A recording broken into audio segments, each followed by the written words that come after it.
Hello, and thank you for watching. My name is Rachel Barnett with Gentle Frog. I'm here to create videos for you to help you understand QuickBooks slightly better than you currently do. If you have any comments, questions, or suggestions, please put them in the chat box. Thank you.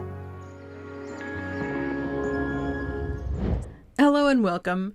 In this video, I'm going to show you how to make a copy of your QuickBooks Online invoice using the new invoice format. First thing I got to do is go find an invoice.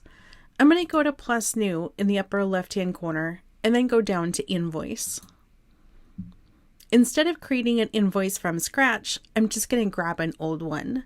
To grab my old invoices, I'm going to click on the clock in the upper left-hand corner, and I'm just going to select the most recent invoice in my list. When I select it, I'll have the invoice in front of me. What we used to do was we would go at the bottom of the screen, we'd click on More, we'd click on Copy. That's gone. So what I need to do is go to the Actions menu. Before I show you this, I want to show you how to get to the Actions menu just in case you don't see it. If you don't have that menu on the right-hand side of your screen, you just need to click on Manage at the top of your screen, and then the right-hand menu will appear.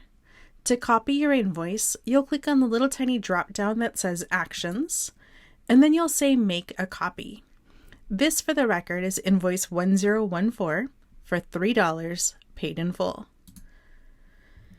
So it says, do you want to save your transaction? Sure. I didn't know I made any changes, but let's save them. Now I've got invoice 1015, so it went up by one increment. I have this warning saying this is a copy of an invoice. You can edit and save it. That's great. It keeps in my customer. If I scroll down, it keeps my $3. That's great. The difference, of course, is the invoice number, and that this $3 is not paid, whereas the other one was paid. You can ignore this on the right. This is me demoing estimates from some other video. But if you had stuff to add to your invoice, it appears on the right. So this is all I wanted to show you, just how to make a copy since it's not on the bottom and it's kind of in a weird, hard to find place. When I click Save, our Actions menu appears. The Action menu wasn't there until we saved, which, I guess it's a little weird, little whatever. If you have any feelings about the invoice, and goodness knows I certainly do, I encourage you to select the feedback button in the upper right-hand corner and provide any feedback to Intuit that you want.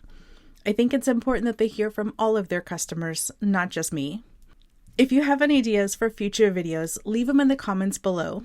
Jess, who's my admin, will go through, she organizes them, she puts them on a to-do list for me, and I work through the videos as I have time.